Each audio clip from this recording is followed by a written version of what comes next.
नमस्कार मित्रांनो, कोकणातील मराठी भाईकथा या यूट्यूब चॅनलवरती आपल्या सगळ्यांचं स्वागत आहे. तुम्ही जर आजच या चॅनलवर आला असाल तर चॅनल सर्वप्रथम सबस्क्राईब करा. त्यानंतर समोरच्या बेल आयकॉनला प्रेस करा. त्यानंतर खाली येणाऱ्या ऑल ऑप्शनला क्लिक करा. म्हणजे सगळ्या भाईकथांचे नोटिफिकेशन तुमच्यापर्यंत पोहोचतील आणि तुम्हाला भाईकथांचा आनंद घेता येईल. धन्यवाद. मित्रांनो, आजच्या कथेमध्ये मी तुम्हाला सांगणार आहे की आमचा जो गावचा राखणदार आहे तो राखणदार मी केव्हा, कुठे आणि कसा पाहिला. गोष्ट आहे गेल्या वर्षीची. असं झालं, 14 मेला गेल्या वर्षी आमच्या नवीन घराचा गृहप्रवेश होता. म्हणजे जिथे जुनं घर होतं ते मोडून आम्ही पुन्हा त्यावरती नवीन घर बांधले. तर 14 मेला आमच्या घराचा गृहप्रवेश होता आणि त्या कार्यक्रमाला माझ्या 2 बहिणी, भाऊजी, त्यांची मुलं, नंतर माझे भाऊ, माझ्या दोन्ही वहिनी, त्यांची मुलं, पुतणे वगैरे ही सगळी फॅमिली आम्ही त्या कार्यक्रमानिमित्त जमलेलो. आता मी गावी राहतो आणि माझी भावंडं सगळी मुंबईला राहतात आणि मी गावी जॉब करतो. त्यामुळे गृहप्रवेश झाल्यानंतर दुसऱ्या-तिसऱ्या दिवशी आम्ही सर्वजण जेवून वगैरे आमच्या त्या नवीन घराच्या अंगणामध्ये खुर्च्या टाकून बसलेलो आणि गप्पा गोष्टी चाललेल्या. आता आमचं घराचं लोकेशन असं आहे, हायवेपासूनच जवळ घर आहे, परंतु थोडंसं उंचावरती आणि खालून असा हायवे गेला आहे.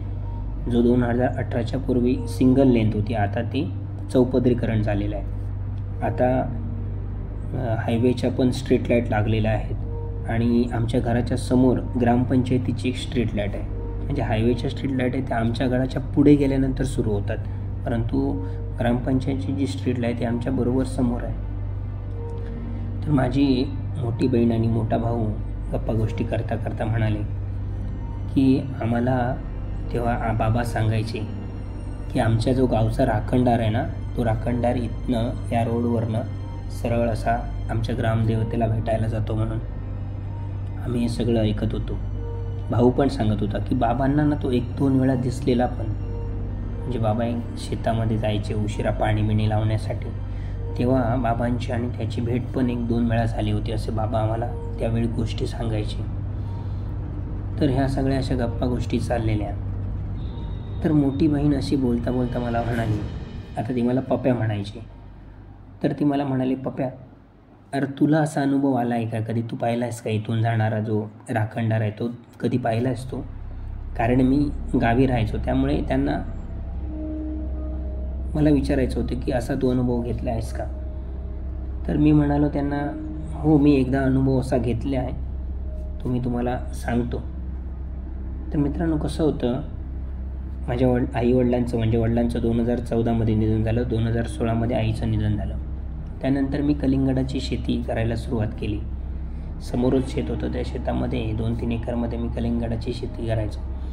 आणि आता कलिंगडाची शेती म्हटल्यावर राखण करावी लागत असते, कारण दिवसा माकड वगैरे येतात, त्यानंतर मोठ्या प्रमाणावरती वन्य प्राणी सतवतात. त्यामुळे एक कुत्रा पाळायचा मी ठरवला. तेव्हा जुन्या काळात बाबा देखील आम्हाला कुत्रा पाळायला द्यायचे नाही. तर ते सांगायचे कुत्रा पाळायचा नाही, कुत्रा आपल्याकडे टिकत नाही, त्यामुळे कुत्रा आपण पाळायचा नाही. तर आम्ही विचारायचो असं का, की कुत्रा आपल्याकडे का टिकत नाही? तेव्हा आई बाबा सांगायचे की आपल्या घरासमोरून राखणदार जातो आणि त्या राखणदाराला कुत्रा जर रात्री भुंकला तर त्या राखणदाराला त्याचा त्रास होतो किंवा त्याला राग येतो आणि त्यानंतर मग दुसऱ्या दिवशी कुत्रा मरून पडलेला आपल्याला दिसतो किंवा तो असा एकदम घायाळ झालेला दिसतो. त्यामुळे आपण कुत्रा वगैरे काय पाळायचं नाही. आणि तेव्हापासून आम्ही कुत्रा पाळलेला नव्हता. परंतु जेव्हा मी कलिंगडाची शेती सुरू केली तेव्हा कुत्रा पाळणं मला भागच होतं, कारण माकड जास्त सतवत असल्याकारणाने कुत्रा हा पाळणं अनिवार्य होतं. आणि त्याप्रमाणे मी कुत्रा आणला. एक छोटंसं पिल्लू 1-2 महिन्याचं एका मित्राकडनं आणलं, त्याला हळूहळू मोठा केला आणि जेव्हा कलिंगडाचं सीझन आलं तेव्हा मी त्या कुत्र्याला खाली कलिंगडामध्ये फिरायला न्यायचो. आता दुसरी एक गोष्ट अशी आहे, आमच्या घरापासून आमच्या घराचं जे शेवटचं घर आहे तिथे भांद्रेकर म्हणून राहतात आजी आजोबा. तर त्यांची सगळी फॅमिली मुंबईला राहते कामानिमित्त, परंतु ते आजोबांचं घर वाडीतून थोडंसं दूर आहे आणि रस्त्यापासून आतमध्ये असल्यामुळे ते कुत्रा पाळायचे. कारण एका बाजूला घर असल्यामुळे चोरांचा किंवा वन्य प्राण्यांचा त्रास होऊ नये म्हणून ते कुत्रा पाळायचे. तर ते आजी आजोबांना दर अमावास्येला त्या राखणदाराला नारळ द्यायचे तर मी 1-2 वेळा त्यांना विचारलेलं की आजी आजोबा तुम्ही राखणदाराला दर महिन्याला नारळ देता तो का म्हणून? तर ते आजी आजोबा मला सांगायचे की अरे आमच्या घराच्या समोरून ना जो रोड गेला आहे तुमच्या घराच्या समोरून तिथून राखणदार जातो आणि जर आम्ही कुत्रा पाळला आणि तो मोठा झाल्यानंतर त्या राखणदाराला जर भुंकला तर त्याचा त्रास त्या राखणदाराला होतो आणि त्यानंतर कुत्रा जगत नाही किंवा तो घायाळ होतो, एकदम अशक्त होऊन पडून राहतो, अशी परिस्थिती होते आणि आम्हाला कुत्रा पाळणं भाग आहे. त्यामुळे आम्ही त्या राखणदाराला नारळ ठेवून विनंती करतो की आमच्या कुत्र्याला काही होऊ दे नको म्हणून. आणि मग ते काय करायचे, तो आपला कुत्रा आहे ना तो रात्री घराच्या मागे नेऊन बांधायचे जेणेकरून राखणदाराला त्याने पाहू नये किंवा भुंकू नये म्हणून. तर मग मी तीच आयडिया म्हटलं स्वीकारायची आपण. तर मग मी जेव्हा कुत्रा आणला तेव्हा पण आम्ही राखणदाराला गाऱ्हाणं केलं की तुला त्रास देण्यासाठी नाही परंतु आमच्या शेताची राखण करण्यासाठी म्हणून तो आम्ही कुत्रा आणलेला आहे, तर त्याला काही त्रास होऊ दे नको, तुझं काही देणं आहे ते आम्ही देऊ, नारळ वगैरे ठेवून तुला विनंती करू म्हणून असं आम्ही एकदा गाऱ्हाणं घातलेलं. असे काही दिवस निघून गेले आणि कलिंगडाची बाग आम्ही नोव्हेंबर-डिसेंबरच्या आसपास 1 एकराला पहिल्या टप्प्यातली केली. आणि मग कुत्र्याला आम्ही नेऊन दिवसा त्यासमोर असलेल्या प्लॉटमध्ये कलिंगडाच्या बांधायचो, साखळीने बांधायचे म्हणजे घाबरून माकड वगैरे यायचे नाही म्हणून. तर असंच बरेच दिवस चाललेलं. तर एके दिवशी काय होतं, रात्रीचा प्रसंग. रात्री आम्ही जेवण आता तेव्हा मी, माझी बायको आणि एक माझा 6वी-7वीत असलेला माझा मुलगा, 3च आम्ही फॅमिलीमध्ये होतो. त्या घरासमोर आम्ही त्या कुत्र्याला अंगणामध्ये बांधायचो आणि रात्री ना त्याला जेवण वगैरे झाल्यानंतर आम्ही मागची जी पडवी आहे आमच्या घराची त्या पडवीत नेऊन रात्री बांधायचो की जेणेकरून तो राखणदार जर त्याला दिसला तर त्याला तो भुंकू नये. आता राखणदार किंवा देवचार ही जी शक्ती आहे ना ती अशी वाईट नाही, परंतु त्यांना आपल्याकडून काही त्रास होत नाही याची काळजी आपण घेतली पाहिजे. तशी ती जी शक्ती आहे ती वाईट नाही, ती तुम्हाला नेहमी मदत करणारीच आहे. आणि कोकणामध्ये सर्रास सगळीकडे गावचा राखणदार, शेतीचा राखणदार किंवा देवचार ही सगळी संकल्पना सगळ्या लोकांना माहिती आहेत आणि त्याप्रमाणे ती लोक, त्या गावातली लोक ही सगळी पाळणूक आपापल्या परीने करत असतात. तर त्या कुत्र्याला आम्ही मागच्या पडवीमध्ये दररोज बांधायचो. तर आता एके दिवशी काय होतं, कलिंगड आता बऱ्यापैकी काढणीला झालेली असतात, 3-4 किलोचं फळ झालेलं असतं आणि आम्हाला रात्री राखण करण्यासाठी फार भीती वाटायची कारण गवेरेडे मोठ्या प्रमाणावरती यायचे. त्यामुळे रात्री झोपलो आणि तर गवेरेड्यांनी आपल्याला मारलं वगैरे तर म्हणून जायला आम्हाला भीती वाटायची. म्हणून आम्ही शेतात राखणीला जायचोच नाही. शेत अगदी रस्त्याच्या पलीकडेच होतं, म्हणजे घराच्या समोरच होतं.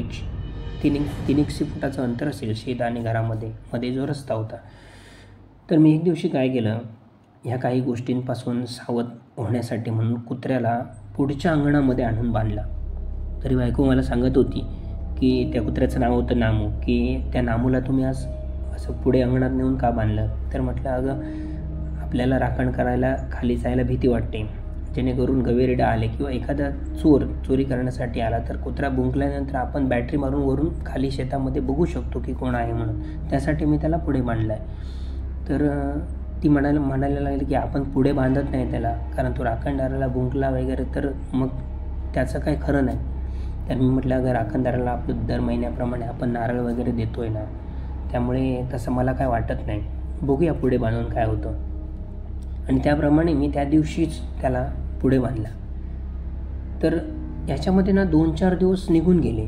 तो कुत्रा व्यवस्थित पुढे साखळीने बांधायचो आम्ही आणि व्यवस्थित तिथे बसायचा. मध्येच काहीतरी भुंकायचा तेव्हा बॅटरी घेऊन जाऊन मळ्यामध्ये बॅटरी टाकून बघायचं, मारून बघायचं कोण आहे का म्हणून. एके दिवशी अशी घटना घडली की मी त्या कुत्र्याला साखळीने बांधायला विसरलो आणि माझ्या लक्षातच आलं नाही की त्याला मी साखळीने बांधलं आहे की नाही बांधलं आहे. ते जेवण वगैरे सगळे आम्ही झोपलो आणि कुत्रा येऊन पुढच्या अंगणामध्ये जिथे आम्ही बांधायचो तिथेच येऊन तो बसला. म्हणजे त्या पायरीवरच तो बसायचा जेणेकरून समोरचं सगळं त्याला दिसायचं, रस्त्यावरचं आणि बाकीचा सगळा जो शेतावरचा एरिया तो त्याला तिथून घर उंचावर असल्यामुळे सगळा दिसायचा. तर तिथे तो पायरीवरती जाऊन बसायचा नेहमी. आणि ती स्ट्रीट लाईट ग्रामपंचायतची होती त्यामुळे आजूबाजूचं अंदोगंदू का होईना पण सगळं दिसायचं. आणि मी विसरून गेलो की त्याला साखळीला बांधायचं म्हणून. आम्ही रात्री झोपलो. 12:30-1 वाजले असतील आणि कुत्रा जोरात भुंकायला लागला. जोरजोरात भुंकायला लागला. तर मी म्हणतो की मी त्याला साखळीनं बांधलं आहे, त्यामुळे तो कुठे जाणार नाही किंवा काय होणार नाही, असं माझ्या डोक्यामध्ये. मी त्याला, माझ्या लक्षातच नाही ही गोष्ट की मी त्याला सोडलेलं आहे किंवा आज बांधलेलाच नाही आहे साखळीला म्हणून. तर जोरजोरात तो भुंकत होता. तर मला राहावलं नाही. एक 15-20 मिनटं तो सारखा काहीतरी पाहावं ना तसा किंवा कोणाला तरी बघावं आणि तसा भुंकावा ना तसा तो जोरजोरात, म्हणजे थांबतच नव्हता भुंकायचा. एवढ्या जोरजोरात तो भुंकत होता. तर मला राहावलं नाही. मी उठलो आणि बॅटरी घेऊन अंगणामध्ये आलो. तर याला सोडलेला होता आणि हा जोरजोरात भुंकत होता. तर मी सगळीकडे बॅटरी मारून बघितली. आता त्या वेळेला ना 1-1:30च्या दरम्याने गाड्या देखील रस्त्याला खूप कमी होतात, ट्रॅफिक. तर बॅटरी मी घराकडनंच असं मळ्यामध्ये मारली तर कोण मला दिसले नाही. आता माझ्या हे लक्षात आलं की याला बांधलेला नाही. तरी पण मी म्हटलं ठीक आहे, आज राहू देत त्याला साखळीशिवाय, बसतो त्या पायरीवरती बसू देत म्हणून. आणि मी परत येऊन अंथरुणावरती झोपलो. 1:45-2 वाजता एक घटना अशीच घडली आणि मोठमोठ्याने कुत्रा तो तसाच सेम ओरडू लागला, जोरजोरात ओरडू लागला. म्हणजे तो थांबतच नव्हता, म्हणजे त्याचं तोंड बंदच होईना, एवढं तो सारखा एकसारखा भुंकत होता. तर मी म्हटलं आता परत आपण उठून जायचं की काय. तर मी थोडासा आळस केला. म्हटलं बघूया 1-5 मिनटं, नाही तर मग जाऊया. एवढ्यात ना तो भुंकता म्हणजे त्या पायवाटेवरनं आमच्या सरळ त्या रस्त्यावरती गेला, हायवेवरती गेला. ते मला समजते की तो भुंकत आता पुढे गेला म्हणून. आणि तेव्हा देखील तो जोरजोरात भुंकत होता. आणि काही वेळानं अचानक ना असा त्याचा आवाज आला ना त्या कुत्र्याचा की जोरात त्याच्या शरीरावरती कोणीतरी काहीतरी वस्तूने प्रहार करावा, एखाद्या काठीने दांड्याने प्रहार करावा ना तसा प्रहार केला. आणि त्यानंतर तो अतिशय ना जोरजोरात असा विवळू लागला, म्हणजे त्याला वेदना त्या सहन होईना.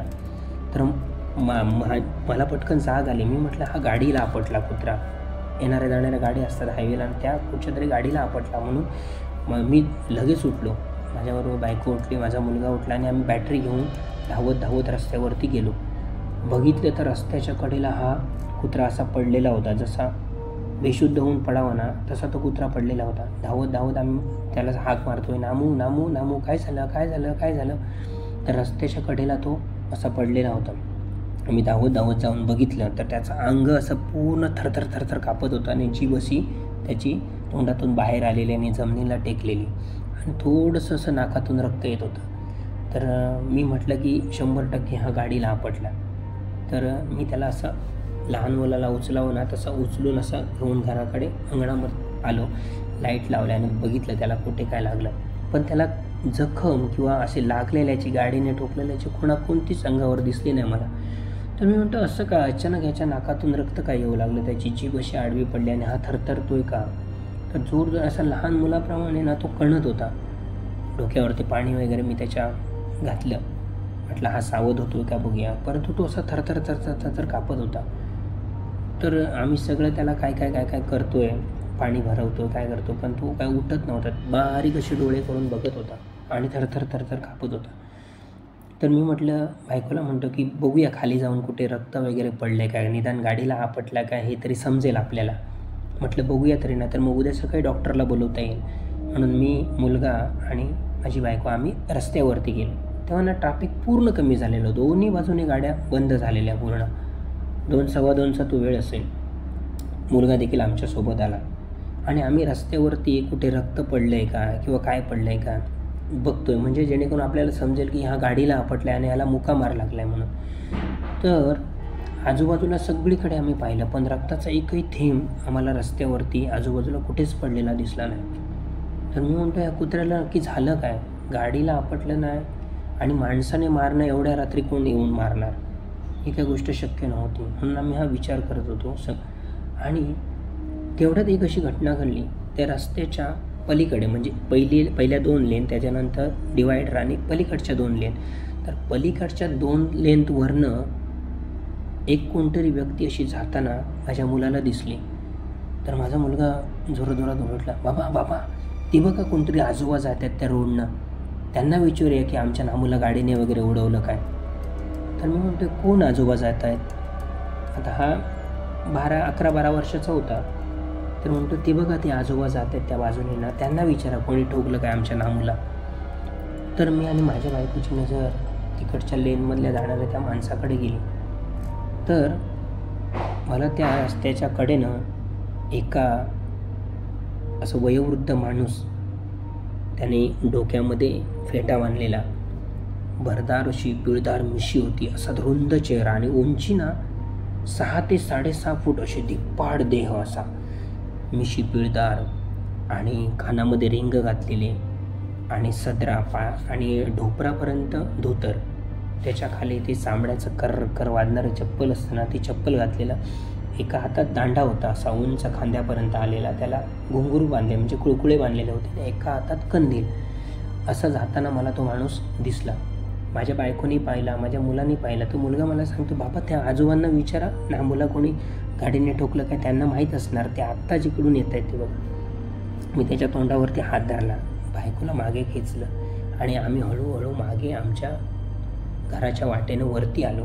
आणि वरतून ते सगळं आम्ही तिघेजणं पाहतो की तो माणूस धिप्पाड असा कर चपलांचा आवाज करत पुढे चाललेला होता. तर काही गोष्टी ना माझ्या बाबांनी तेव्हा वर्णन करून सांगितलेलं ना, की आपल्या गावचा राखणदार आहे, तो असा इथून जातो, तो असा दिसतो, किंवा त्याच्या अंगावरती अशी घोंगडी असते, हातात कंदील काठी असते. ते सगळं माझ्या डोक्यामध्ये यायला लागलं आणि माझंही अंग असं थरथर कापायला लागलं की मी समोर स्पष्ट पाहत होतो. असं साईडने माझ्या समोरून ना, आमच्या सगळ्यांच्या समोरून तो असं क्रॉस होत पुढे जात होता. आणि मी म्हटलं, अगं आपण घरी जाऊया, म्हटलं इथे थांबूया नको, चला आपण वरती जाऊया. आणि आम्ही तिघेही अंगणामध्ये आलो. तर कुत्रा आता थोडाफार सावध झालेला होता, थोडासा तो मानवर करून बघत होता, पण त्याला चालण्याची वगैरे त्याच्या अंगामध्ये शक्ती राहिली नव्हती. आणि तो जो राखणदार आहे तो हळूहळू आमच्या घरासमोरून रस्त्याच्या पलीकडनं सरळ असा पुढे, म्हणजे आमच्या ग्रामदेवतेचं देऊळ आहे ना, त्या दिशेने तो हळूहळू जात होता. आणि मी हे सगळं माझ्या डोळ्यांनी पाहत होतो. आणि मला 100% तेव्हा आठवलं की बाबा जेव्हा सांगत होते त्या काळी की आपल्या इथनं रात्री गावचा राखणदार जातो, तर माझ्या मनामध्ये तीच गोष्ट आली की हा 100% राखणदार आहे. आणि ही कुत्र्याची जी अवस्था आहे ती त्यानेच केली आहे, कारण हा कुत्रा त्याला भुंकला आणि आजच मी कुत्र्याला त्या पाठीमागे बांधायचं विसरलो होतो आणि त्यामुळे तो पुढे येऊन त्या राखणदाराला भुंकला होता. आणि त्याचा त्रास होऊन असा माझा अंदाज आहे की त्याने हातीतल्या जो दांडा होता, जी काठी होती, त्याने त्याच्या डोक्यावरती प्रहार केला आणि त्यामुळे त्या कुत्र्याला वेदना होत होत्या आणि तो तसा विवळत होता. आणि त्यानंतर मग तो रस्त्यावरनं हळूहळू जात असताना तो राखणदार आम्ही तिघेही जण पाहत होतो. मी अंगणातली लाईट बंद केली आणि ह्या सगळ्या गोष्टी पाहत होतो की तो सरळ आमच्या घरासमोरनं त्या चपलांचा कर असा आवाज करत पुढे जात होता.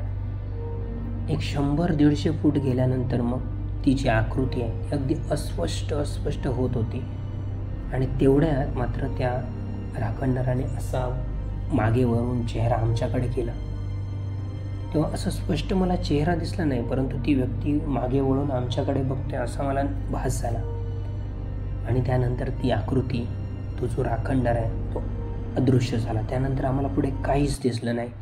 आता आम्ही घरी या कुत्र्याला थोडंफार दूध वगैरे घालून सावध करण्याचा प्रयत्न केला आणि पुन्हा एकदा मी त्याला उचलून नेलं आणि पाठच्या पडवीमध्ये बांधलं आणि मग त्याच्या अंगावरती अशी गोंते वगैरे घातले, कारण तो असा थरथर कापत होता. आणि आम्ही येऊन घरात झोपलो. आणि घरात झोपल्यानंतर मी माझ्या बायकोला सांगितलं की हा 100% राखणदार आहे, जो आपण पाहिला ना तो 100% राखणदार आहे. जे बाबा सांगायचे आपल्या घरासमोरून राखणदार राहतो, तोच राखणदार आज आपण पाहिला.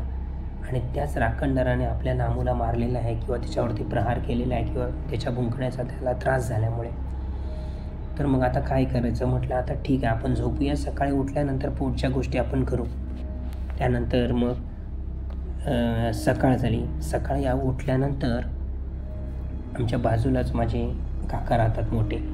मग काकांना मी ही सगळी रात्रीची घटना सांगितली. म्हटलं असं झालं, कुत्र्याला कोणतरी मारलं. आणि त्यानंतर आम्ही धावत खाली गेलो. आम्हाला वाटलं की गाडीला आपटलं म्हणून. त्यानंतर मग तो आम्हाला माणूस दिसला. मग काकाही म्हणाले की 100% तो राखणदार होता आणि त्या राखणदाराला त्या कुत्र्याचा भुंकण्याचा त्रास झाला आणि म्हणून त्याने त्या कुत्र्याला त्रास दिला. तर काका म्हणायला लागले की असा राखणदार आहे ना, तो असा वेळोवेळी आपल्याला दिसत नाही, किंवा आपण आज बसलो रात्री आपल्याला राखणदार पाहायचा आहे, आपण घराच्या अंगणात काळोखात बसू आणि पाहू, तर तो तुम्हाला दिसणार नाही. कधीतरी वेळ, योगायोग सगळ्या गोष्टी जर जुळून आल्या तरच तो तुम्हाला येताना किंवा जाताना दिसेल, नाही तर तो दिसणार नाही. तर मग काका म्हणाले, मग एक काम कर, उद्या ना पुन्हा एकदा नारळ ठेव घराच्या तुळशीसमोर आणि तू गारणा कर की जो काल तुला जो काय आमच्या कुत्र्याकडनं त्रास झाला आहे त्याबद्दल आम्ही तुमची माफी मागतो. यापुढे कुत्रा आम्ही म्हणजे अंगणामध्ये बांधणार नाही, तुला त्रास होणार नाही याची आम्ही दक्षता घेऊ, असं गारणं कर म्हणून. मग लगेचच मी आलो, तुळशीकडे नारळ ठेवला आणि त्या राखणदाराला गारणं गेलं की पुढे तुला त्रास होईल असा कुत्रा आम्ही अंगणामध्ये बांधणार नाही, किंवा तुझ्या वाटेत अडथळा होईल अशा काही गोष्टी आम्ही करणार नाही. आणि त्यानंतर मग तो नारळ दिल्यानंतर 1-2 दिवसांनी म्हणजे त्या कुत्र्यानं खाणं जेवणच सोडलेलं, तो काय खायचाच नाही, जेवायचाच नाही, भरवलं तर जबरदस्तीने दूध वगैरे पाणी प्यायचा. तर 2-3 दिवस अशीच त्याची परिस्थिती होती. आणि जेव्हा नारळ दिला आम्ही त्याला आणि सांगणं केलं गावच्या राखणदाराला, त्यानंतर मग पुढच्या 2 दिवसात मात्र कुत्रा तो हळूहळू बरा झाला आणि नंतर चालू फिरू लागला.